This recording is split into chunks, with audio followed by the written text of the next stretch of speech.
Olá, que bom estarmos juntos novamente. Vamos continuar nossos estudos? Agora continuamos com a revista Compromisso e nós agora vamos estudar duas lições falando sobre a carta de Paulo aos Filipenses. Depois vamos estudar Colossenses. Filipenses, você já deve ter ouvido falar várias vezes desta carta. É a carta da alegria. Alegria, alegria, alegria. A carta da alegria. Vamos entender por que ela é chamada da carta da alegria, por que Paulo escreveu essa carta e o que é que tem de especial, diferente nesta carta. Para isso, eu quero convidar você a orar junto comigo.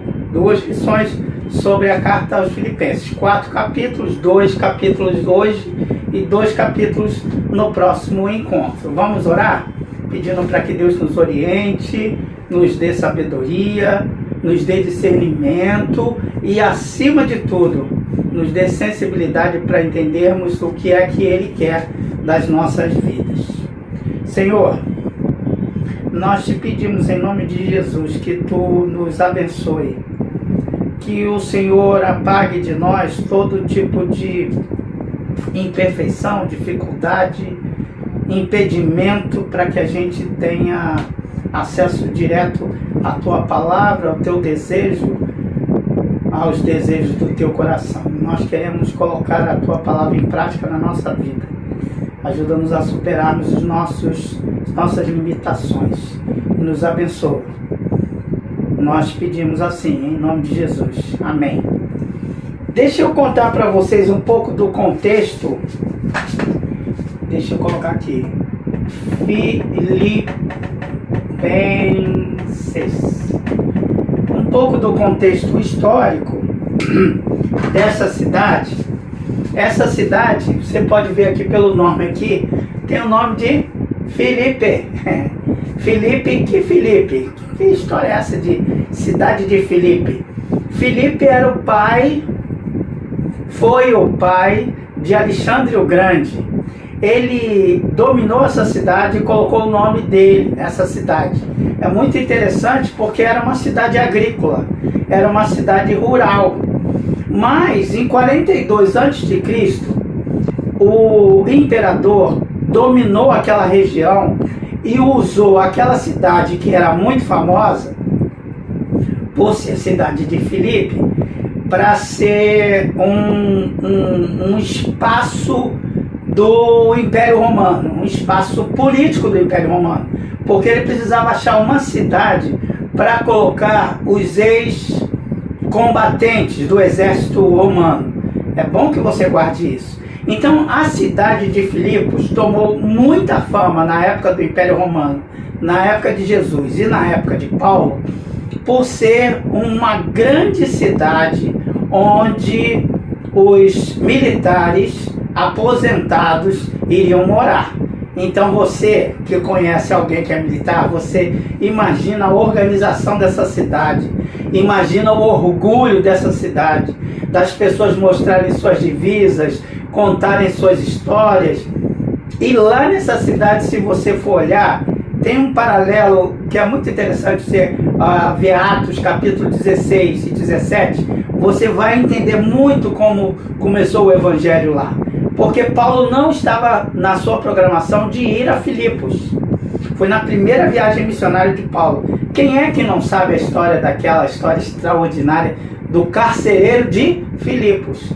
Por que Paulo... Deixa eu voltar um pouco para você entender.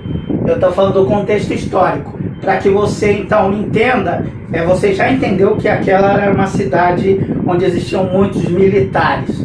E o orgulho militar estava lá em cima. Então você já entende melhor o que aconteceu lá em Atos 16, do carcereiro. Porque ele sabia que era uma vergonha para um militar deixar os soldados, os presos se soltarem, se libertarem. E acabou que nenhum deles estava solto, né? Paulo fala, não se mate. Ele fala, o que é preciso fazer para me salvar? E eles tinham outro valor de militares muito importante, que era a família.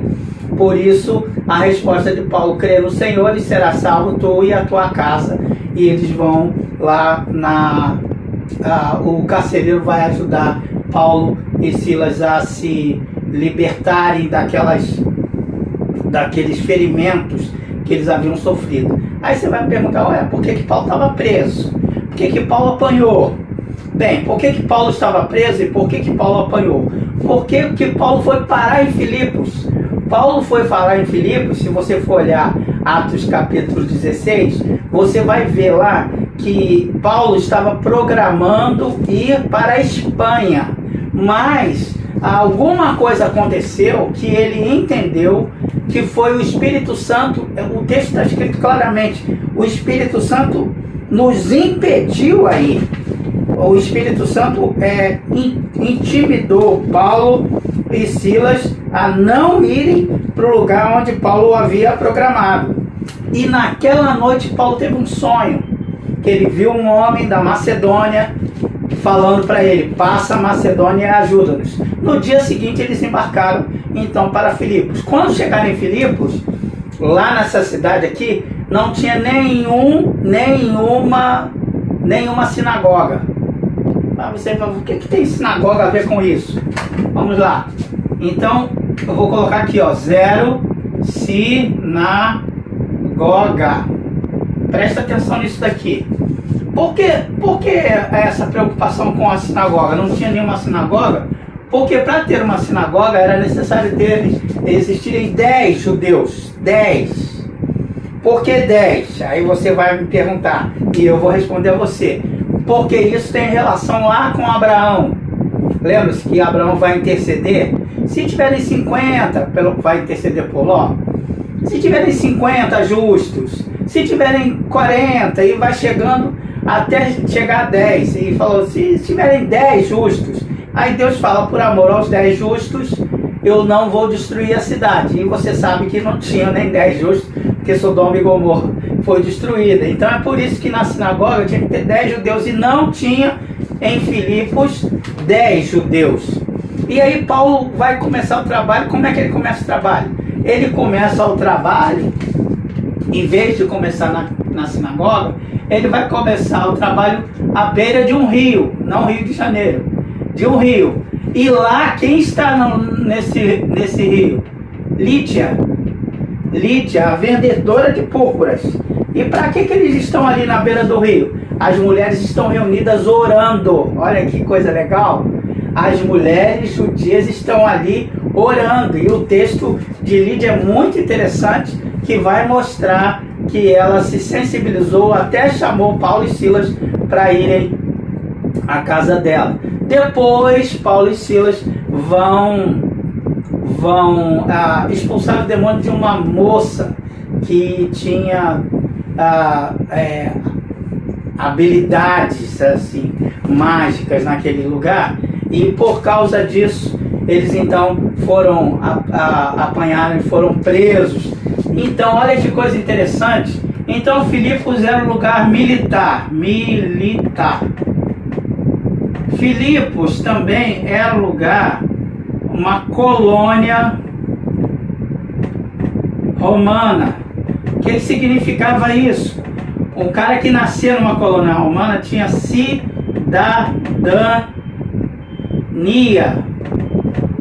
Tinha cidadania romana. Então, além de ser militar, quem nascia ali tinha cidadania romana.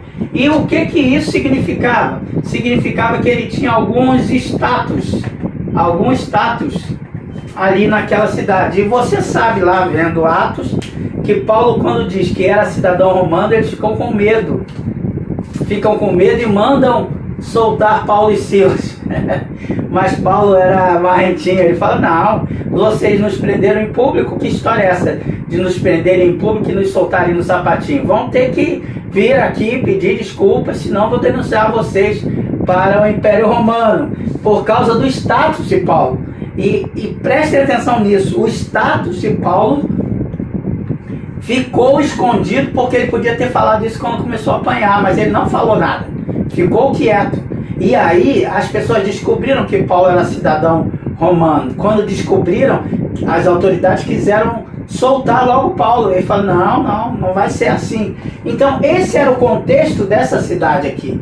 Ser um cidadão romano era um grande privilégio. Algumas pessoas compravam a cidadania, mas quem nascia em Filipos, quem era morador de Filipos, já ganhava por nascimento a cidadania romana. Esse é o pano de fundo da carta de Paulo aos Filipenses. Agora prestem atenção, porque isso tem a ver com o conteúdo da carta.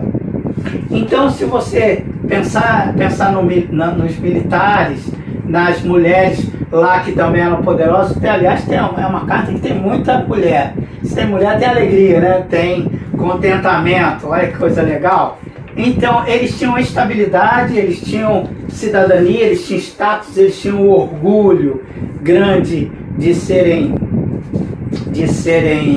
moradores de Filipos. Quem mora em Filipos tem história para contar. Agora vamos ver por que Paulo escreve essa carta. Eu vou pedir a Marília para ler Filipenses capítulo 1, versos 4 e 5. Você vai perceber que Paulo está escrevendo esta carta para agradecer. Paulo agradece. Por que então? Vamos começar a aprender algumas coisas. Por que a gente pode ter motivos de alegria? Porque sempre teremos razões e motivos para agradecer.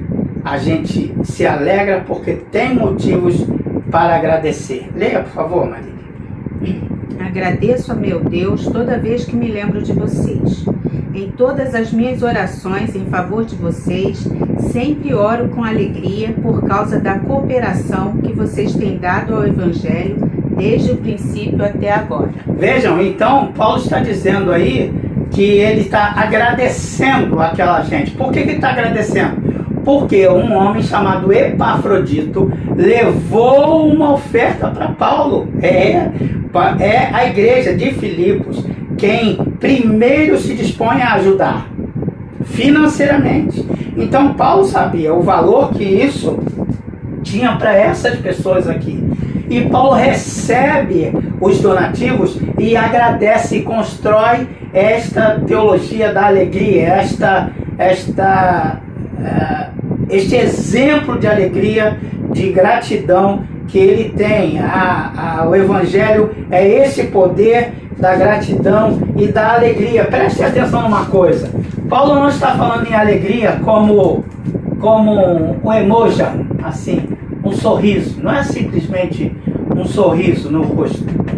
Não, porque tem gente que está sorrindo no rosto, mas lá no fundo ele está triste, ele está angustiado. Lá atrás ele está angustiado, ele está mascarado. A alegria dela é mascarada, mas na verdade Paulo vai falar alegria em meio ao sofrimento. A alegria cristã é esta alegria que mesmo no meio do sofrimento ela vai permanecer. Então, a alegria no meio do sofrimento, mesmo no sofrimento, alegrem-se. É o que Paulo vai falar. Agora, por que Paulo constrói esse raciocínio se o que ele queria fazer, na verdade, era agradecer? É porque Paulo estava preso. A gente não pode esquecer que Paulo estava preso. E chegavam notícias, tanto para Paulo quanto para os irmãos de Filipos. Qual é a notícia que chegava para Paulo? A gente vai ver aqui na carta. Chegava a notícia de Paulo que duas irmãs estavam discutindo, que não tinha harmonia entre eles. Chegava a notícia para Paulo, por exemplo, que não estava havendo unidade, nem uniformidade, nem unanimidade em alguns assuntos fundamentais. Estava chegando notícias para eles lá, e não para Paulo, chegaram notícias para eles lá, que Epafrodito estava doente, quase à morte, e Paulo vai confirmar isso. Chegaram notícia para eles lá que Paulo estava preso, estava sendo maltratado lá na prisão, e Paulo vai dizer, não é verdade, o Evangelho continua prosperando aqui. Então Paulo tem o cuidado de consolar aqueles irmãos ali. Então a alegria é a vitória sobre o sofrimento. Vamos aprender durante essa lição 4 coisas que são muito importantes. Por que é que a gente pode ter alegria mesmo mesmo durante o sofrimento? Porque a gente está inserido no reino da alegria. Porque a gente tem motivos de alegria. Por que que a gente tem motivos de alegria? Porque nós fomos redimidos por Cristo. E ainda que a gente tenha que passar no vale da sombra da morte, a gente não precisa ter medo, porque o Senhor está conosco. E ainda que a gente não fique sorrindo, mostrando os dentes, agargalhando, não sei o que, lá dentro do nosso coração há uma esperança, e essa esperança alimenta a nossa alegria. Eu vou pedir a Marília para ler versículos 9 e 10. Você e eu estamos inseridos no reino de Deus, no reino da alegria. Vai logo de 9 até 14, Marília, por favor. Esta é minha oração, que o amor de vocês aumente cada vez mais em conhecimento e em toda percepção, para discernirem o que é melhor, a fim de serem puros e irrepreensíveis até o dia de Cristo, cheios do fruto da justiça, fruto que vem por meio de Jesus Cristo para a glória e louvor de Deus. Quero que saibam que aquilo que me aconteceu tem, ao contrário, servido para o progresso do Evangelho. Como resultado, tornou-se evidente a toda a guarda do palácio e a todos os demais que estou na prisão por causa de Cristo. E os irmãos, em sua maioria, motivados no Senhor pela minha prisão, estão anunciando a palavra com maior determinação e destemor. Olha que coisa interessante que acontece. Paulo vai falar: eu tenho orado por vocês, eu agradeço a vocês e oro para que o amor de vocês cresça, e cresça no conhecimento de Jesus e na graça de Jesus, que esse amor crescente de vocês apareça na forma como vocês se desenvolvem. E é legal estar aqui na escola dominical, você se sente crescendo, participando, tentando pelo menos se desenvolver no conhecimento do Senhor Jesus.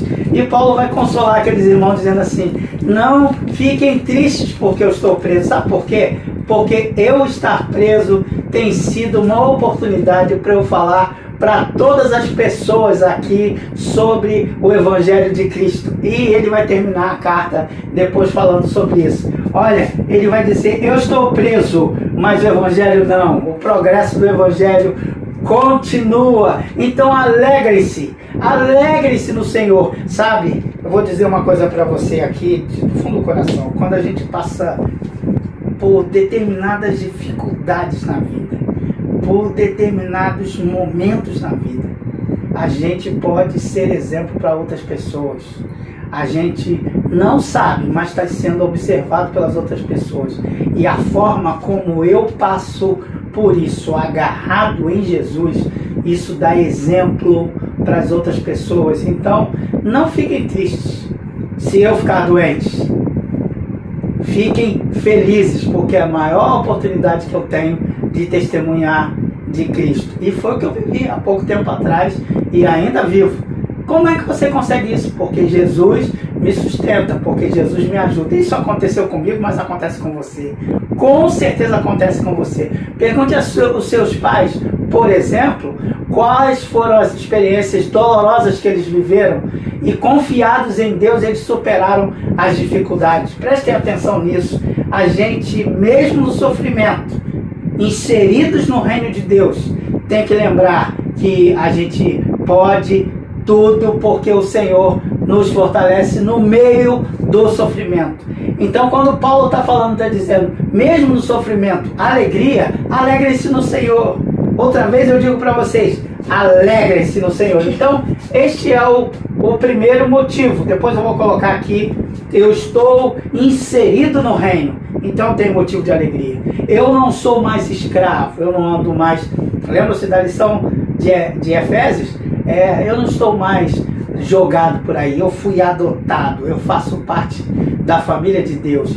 E ainda que eu passe por dificuldades, eu faço parte da família do Criador dos céus e da terra. O segundo motivo para que mesmo no sofrimento eu mantenha a alegria, eu não perca jamais a esperança, É porque eu tenho o exemplo maior, o exemplo de Cristo. E eu vou pedir a Marília para ler. A convicção jamais perde a esperança. Leia capítulo 1, versículo 27 a 30. Número 1. Não importa o que aconteça, exerçam a sua cidadania de maneira digna do Evangelho de Cristo, para que assim, quer eu vá e os veja, quer apenas ouça a seu respeito em minha ausência, fique eu sabendo que vocês permanecem firmes num só espírito, lutando unânimes pela fé evangélica, sem de forma alguma deixar-se intimidar por aqueles que se opõem a vocês. Para eles, isso é sinal de destruição, mas para vocês, de salvação, e isso da parte de Deus. Pois a vocês foi dado o privilégio de não apenas crer em Cristo, mas também de sofrer por Ele, já que estão passando pelo mesmo combate que me viram enfrentar e agora ouvem que ainda enfrentam. Veja que coisa interessante. Eles viram Paulo passar por o sufoco de ficar preso. Porque não é fácil você estar preso numa cadeia, depois de apanhar, amarrados pés e mãos, como aconteceu lá em Atos capítulo 16. E aí Paulo cantar à meia-noite. É aquela história lá que Paulo vai cantar à meia-noite. Eles sabem que é difícil. Agora eles ouvem falar que Paulo está preso e agora acorrentado, mas preso numa prisão domiciliar, acorrentado a um soldado, e a guarda ia trocando e ele ficava preso a um soldado. Mas ele vai dizer: não percam a esperança, não percam a esperança, porque Deus que prometeu, o Deus que prometeu é o Deus do tempo, é o Deus da história. E é por isso que Paulo vai dizer: a minha vida não tem nada de precioso, o precioso é Cristo que habita em mim. Depois ele vai trabalhar isso em outras cartas, dizendo que ele é vaso de barro, o que importa é o que está dentro dele. Então ainda, eu não sei qual é o momento que você está vivendo, não sei qual a dificuldade que você vive agora, mas você pode ter alegria no meio dessa dificuldade, no meio desse sofrimento. Sabe por quê? Porque há esperança. Eu gosto muito daqueles filmes que falam sobre o que os judeus odeiam chamar de holocausto, mas o genocídio nazista. Como as pessoas que superaram aquilo sempre dão testemunho de que havia algum tipo de esperança. E eles sabiam que estavam sofrendo aquilo de forma injusta. Mas nós vivemos na sociedade da reclamação, né? A gente quer reclamar, a gente quer resmungar. Hoje mesmo de manhã eu estava reclamando da reclamação que recebi de um trabalho que eu fiz. Olha, mas o trabalho que eu fiz precisa de aperfeiçoamento, então eu tenho que acostumar com isso, eu tenho que aprender a me relacionar com os outros. E aqui Paulo está falando de relacionamento. Paulo vai falar de relacionamento interpessoal, porque ele está falando para uma igreja. Lembra-se que a igreja é a comunhão dos santos, e é no sofrimento, é na angústia, é na dificuldade que a gente vai superar tudo isso. Então, a convicção jamais vai enterrar a esperança, porque é da esperança que brota a alegria. Alegria mesmo no meio do sofrimento. Número 3. Ora, se você tem uma esperança, onde é que está colocada essa esperança? Onde é que você ancora essa esperança? Eu vou pedir a Marília para ler capítulo 2, versículos 1 a 11, e você vai perceber que esse é um texto muito lido, muito falado, porque é um hino. Paulo escreve uma poesia.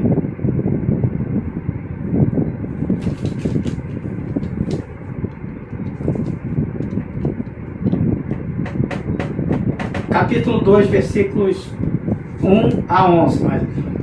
Se por estarmos em Cristo nós temos alguma motivação, alguma exortação de amor, alguma comunhão no Espírito, alguma profunda afeição e compaixão, completem a minha alegria, tendo o mesmo modo de pensar, o mesmo amor, um só espírito e uma só atitude. Nada façam por ambição egoísta ou por vaidade, mas humildemente considerem os outros superiores a si mesmo.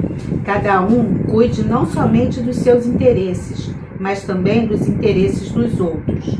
Seja a atitude de vocês a mesma de Cristo Jesus, que, embora sendo Deus, não considerou que o ser igual a Deus era algo a que devia apegar-se, mas esvaziou-se a si mesmo, vindo a ser servo, tornando-se semelhante aos homens, e sendo encontrado em forma humana, humilhou-se a si mesmo e foi obediente até a morte, e morte de cruz. Por isso Deus o exaltou à mais alta posição, e lhe deu o nome que está acima de todo nome, para que ao nome de Jesus se dobre todo o joelho nos céus, na terra e debaixo da terra, e toda a língua confesse que Jesus Cristo é o Senhor, para a glória de Deus Pai. Você viu que texto lindo? Depois você releia, por favor. Releia com cuidado, porque Paulo, como a gente já viu em outros textos, vai escrever até a metade, mandando conceitos teológicos. Depois vai tratar isso da forma prática. Ele ainda está nos conceitos teológicos. Qual é o conceito de Paulo? Onde é que está ancorada a nossa esperança? Qual é o exemplo que nós temos maior de todos? Não é apenas de Paulo. Paulo vai dizer para a gente imitar a ele. Mas no capítulo 2, como é que começa o capítulo aí, Marília? Se há alguma coisa boa para pensar, como é que começa? Se por estarmos em Cristo nós temos alguma motivação, alguma exortação de amor, alguma comunhão no Espírito, alguma profunda afeição e compaixão, completem a minha alegria, tendo o mesmo modo de pensar, o mesmo amor, um só Espírito e uma só atitude. Veja que o trabalho é coletivo. Paulo não está falando para uma pessoa. Ele está falando junto com Timóteo e os demais, você olha nos primeiros versículos, os demais líderes da igreja, ele está pensando aqui no exemplo maior que é Cristo. Porque ele vai falar da kenosis, o esvaziamento de Cristo. Se você prestar atenção, Cristo se auto-esvaziou. Porque Deus, o Pai, não podia esvaziar o Filho. Porque Deus, o Espírito, não podia esvaziar o Filho. Era o Filho que tinha que tomar a atitude.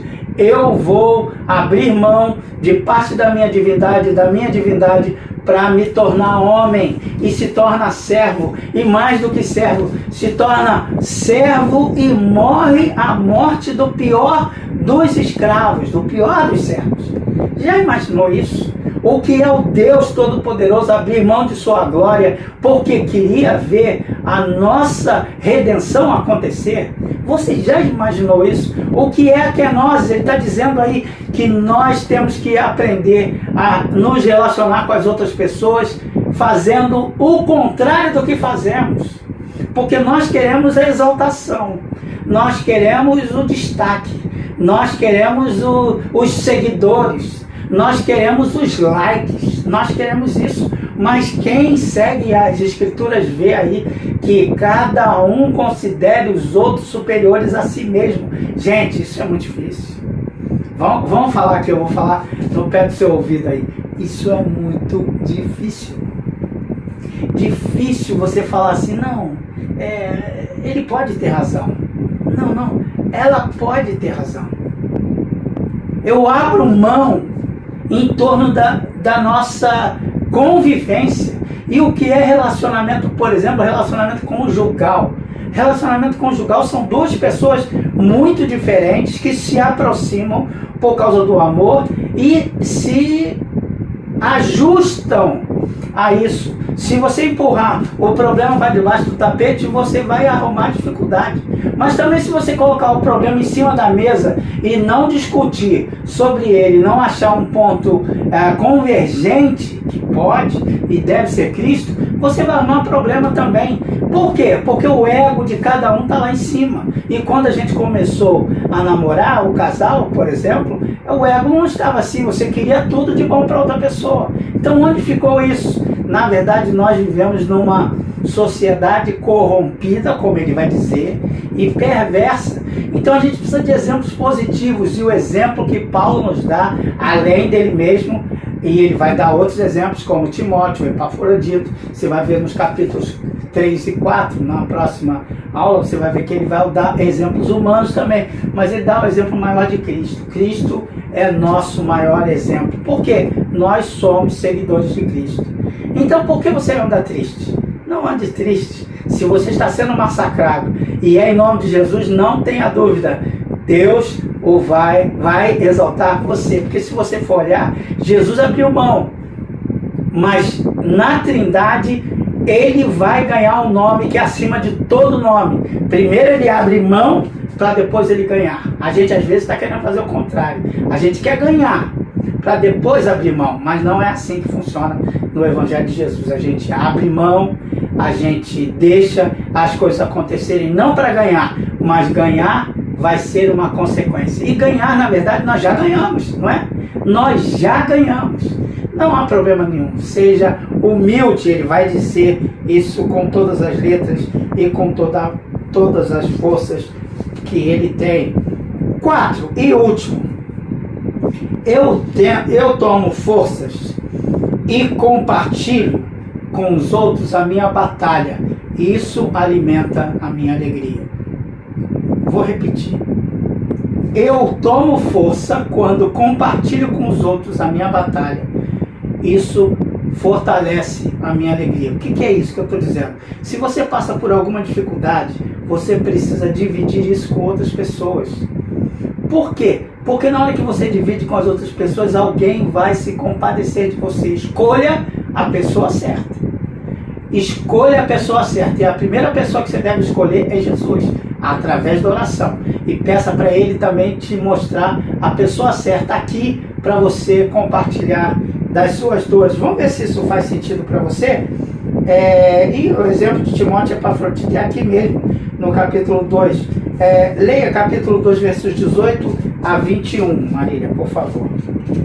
Estejam vocês também alegres e regozijem-se comigo. Espero no Senhor Jesus enviar-lhes Timóteo brevemente para que eu também me sinta animado quando receber notícias de vocês. Não tenho ninguém que, como ele, tenha interesse sincero pelo bem-estar de vocês, pois todos buscam seus próprios interesses e não os de Jesus Cristo. Mas vocês sabem que Timóteo foi aprovado, porque serviu comigo no trabalho do Evangelho como um filho ao lado de seu pai.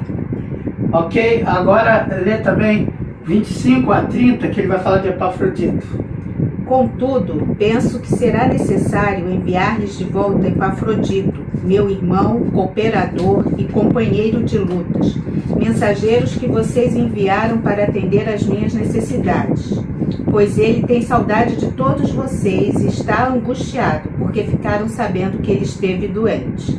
De fato, ficou doente e quase morreu, mas Deus teve misericórdia dele, e não somente dele, mas também de mim, para que eu não tivesse tristeza sobre tristeza. Por isso, logo enviarei, para que quando o virem novamente, fiquem alegres e eu tenha menos tristeza. E peço que vocês o recebam no Senhor com grande alegria e honrem homens como este, porque ele quase morreu por amor à causa de Cristo, arriscando a vida para suprir a ajuda que vocês não podiam me dar. Olha que coisa interessante. Compartilhe suas lutas. Como é que mesmo no sofrimento eu vou ter alegria? Compartilhe suas lutas. Você é humano. Você não precisa ser perfeito o tempo todo. Não viva só fazendo selfie, sorrindo. Não é que você vai fazer selfie chorando. Não é isso, mas seja real. A vida não é um Facebook. A vida não é sua imagem no Instagram. A vida é real. Ajuste-se à realidade. São pessoas com dificuldades. Tem gente vivendo do seu lado, passando momentos de dor. Dá um tempo para isso. Seja cristão nessa acepção da palavra. E Paulo vai dar exemplo de duas pessoas.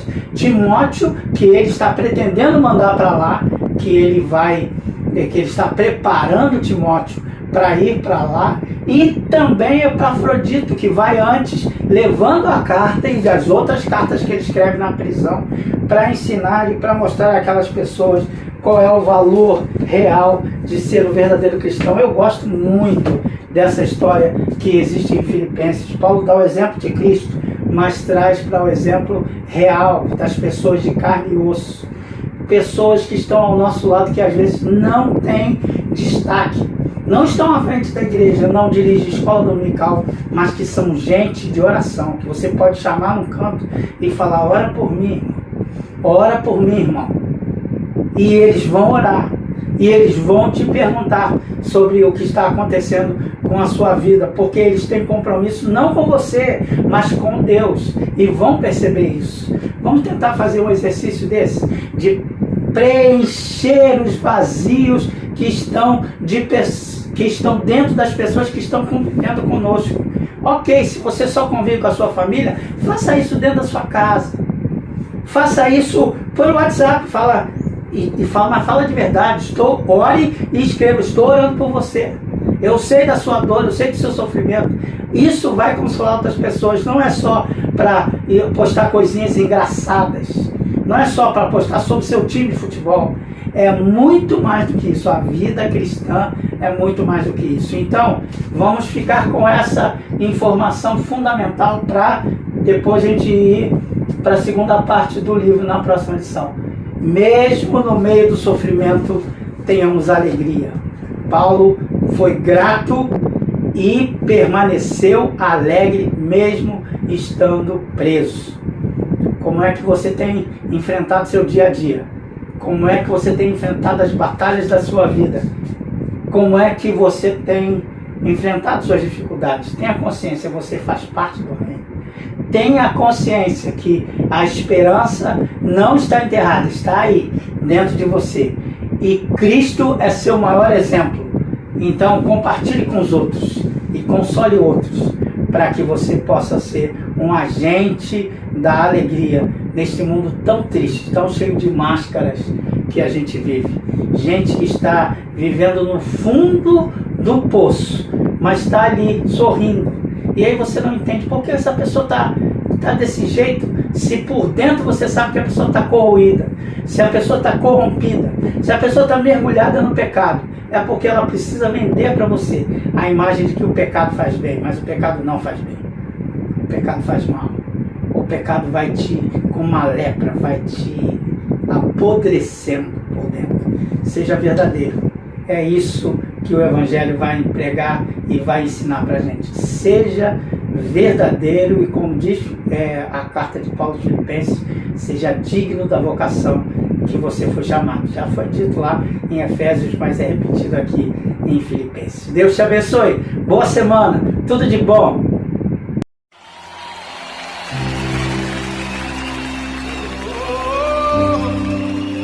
Oh, yeah.